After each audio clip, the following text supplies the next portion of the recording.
pump the wine into this tank here. This is my bottling tank. And as you can see, connected to it is a filter. There's a little cartridge filter there. Before we bottle, we actually filter our wines 3 times.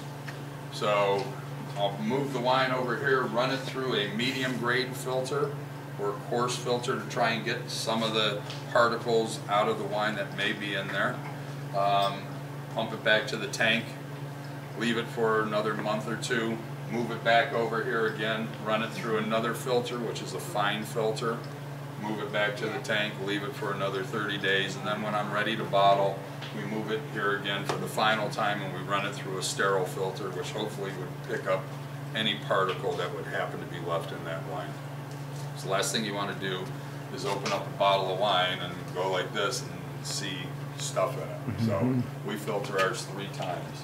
But so once it's gone through its final filtration, as I mentioned, being a small winery, this is my bottling line right here. You know, we don't have the big automated bottling line like a lot of the larger wineries.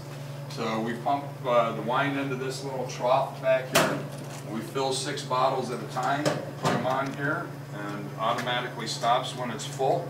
Take the bottle off and we pass it over to this person here, puts a cork in it, goes over to the next station and they put the capsule on top, shrink it down, then it goes down a line here, and a line is basically some 6-foot tables that I have women sitting at that put the labels on for me by hand.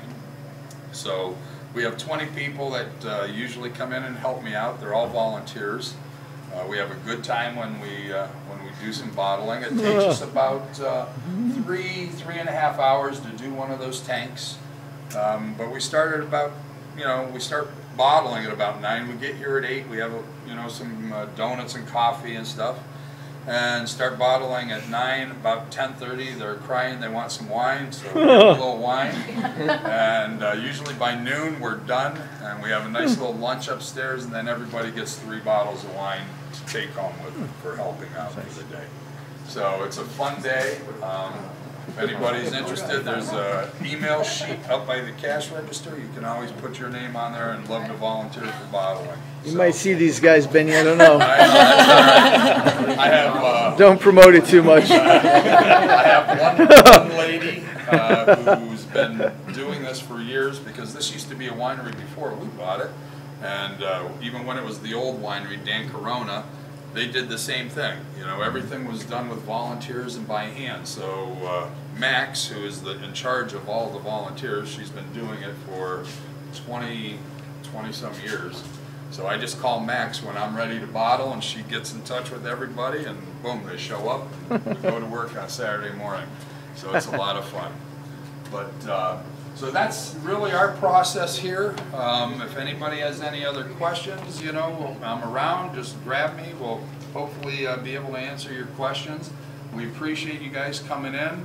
If you want some samples, the bar's open up there. Samples are 50 cents a piece. We keep it nice and cheap for you college kids. So it doesn't, and then of course if you want to buy glasses of wine or some bottles to take back with you, they'll take care of you guys up at the bar.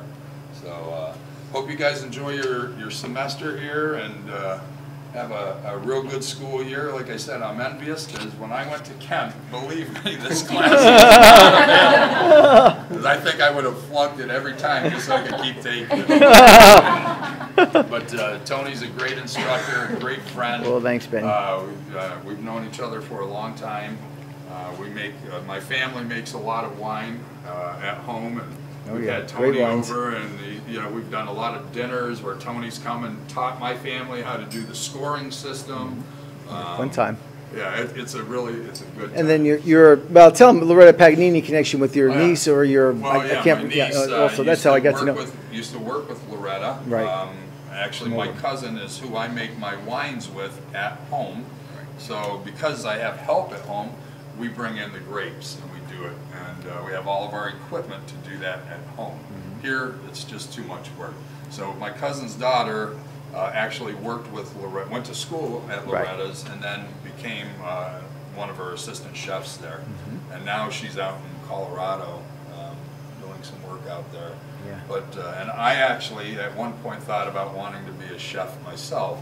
So I went to school at Loretta, went through about 5 of her classes, and then unfortunately I had to start traveling again for my job, so I wasn't able to be in town on specific days, so I had to stop going to school. But it was a great experience. She's got a great school there. Her food is awesome. So again, you guys hit the home run today. Got to go to Loretta's and get to come here and drink some beer. So, thanks for coming. Thanks. Enjoy yourselves. Thanks, Benny. Thanks, Benny. Thank you guys. All right. Let's go on upstairs. All right, guys, let's go. We got a little time, so we go upstairs. Let me see what I'm doing.